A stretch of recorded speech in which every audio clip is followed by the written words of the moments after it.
This is Rick Cole, and this is my presentation on social media analytics focused on Kate's Club and their Facebook outreach. We have an agenda for today that is built really around the goals of Kate's Club as an organization, not necessarily social media derived goals that maybe other brands, larger brands might do. So we've looked at what Kate's Club needs to do, and we're going to try to facilitate that. It's very Facebook focused. We'll give reasons for that. We're going to look at who their fans are, where the Facebook pages reach, the reach of this platform for Kate's Club. We're going to look at what meaningful interactions that we like to achieve, and we're going to look at some content that will work to help us achieve these social media goals. Now the goals, again, are organizational. Kate's Club needs to raise awareness about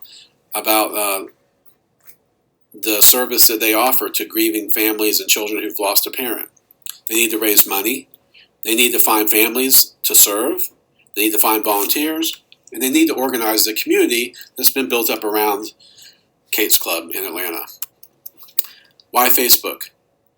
Well, it has certain affordances. There's certain powers that, say, Facebook has that make it the best platform for Kate's Club.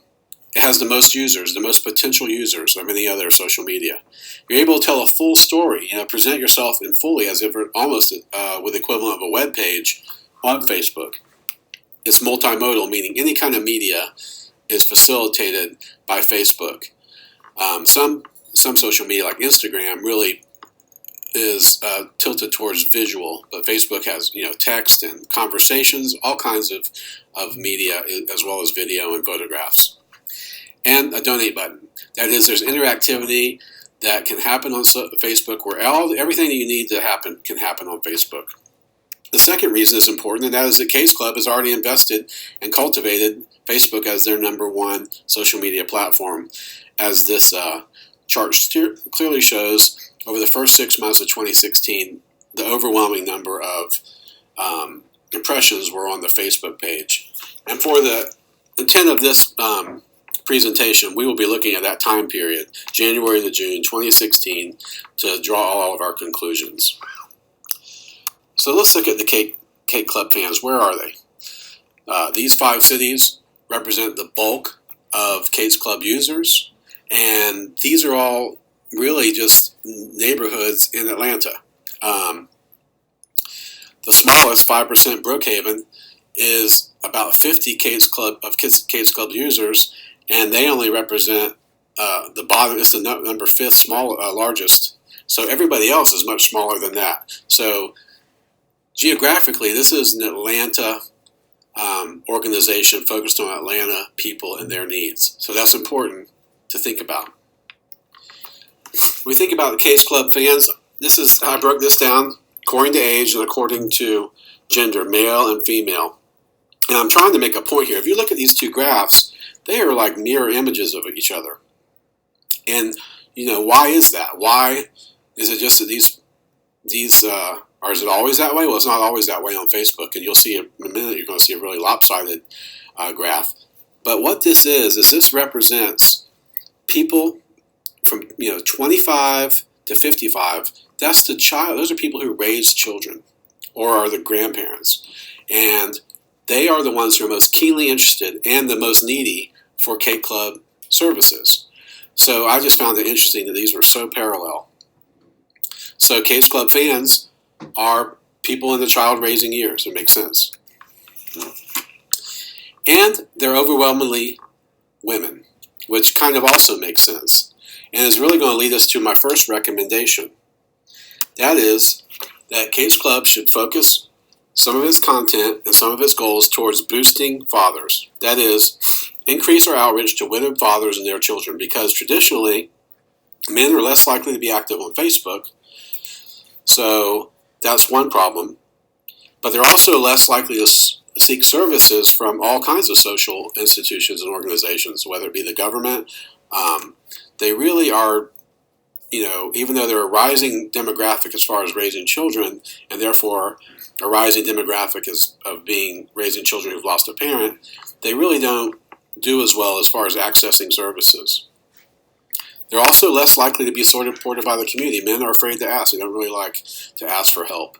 So I think it would be a good goal for Cage Club to reach out to men using their power of their social media and the community they've established. So let's take a look at how they might do that. Now they have this reach numbers show what happened over the first 6 months again of 2016. I think what's important here to look at is if you consider that the Cage Club is basically geographically centered on Atlanta. They really are getting a reach of about 2,000 consistent average viewers per post are looking at it. So that's a good, healthy start. They don't need to grow to the millions like, say, a sports channel or a brand would have to do. What they need to do is cultivate these 2,000 people to get them to act in certain ways that would be helpful to their goals. So that is kind of who we're going to focus on as we move into what type of interactions they need to be looking for and how they might achieve those. So, meaningful interactions on Facebook. Here we see all the activity of Facebook, the total daily activity over 6 months, and by far, it was status and photo views and links. These are the mainstay of what they did. They didn't get a lot of video views, but it was interesting because their most popular post was a video. But they might want to increase that. But you see, there's quite a bit of activity here. But when we look at activity, this is consumption. But when we look at making stories, engagement might be in total consumption, but these words are kind of confusing. But let's just call engagement actually doing something on Facebook and consumption looking. You see that people making stories, that is where they've pushed a button to share, like, comment on a post, is a much smaller number than the original just looking at the post. That's what we want to do because we're trying to get them to do more on Facebook to accomplish our goals. So our recommendations are that to achieve that, the Cage Club social media manager interact more with the participants, the people who are having conversations on their page, and that way they can talk to them and encourage more activity and life on the page. So when someone makes a comment, you comment back as the social media manager. They like your page, you thank them for that. Another thing you do is you include direct response requests in your posts. You send out a post that says, please make a donation today. You provide a link for that. Please get involved. Do that. We're having this gala. Please buy tickets. You basically ask for what you want so you can get it.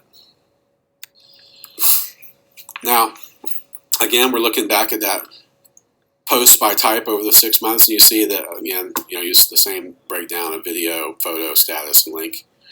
So this is what they're doing. But, and that might be an okay mix. But what they're doing that's not good is their posting frequency is not good.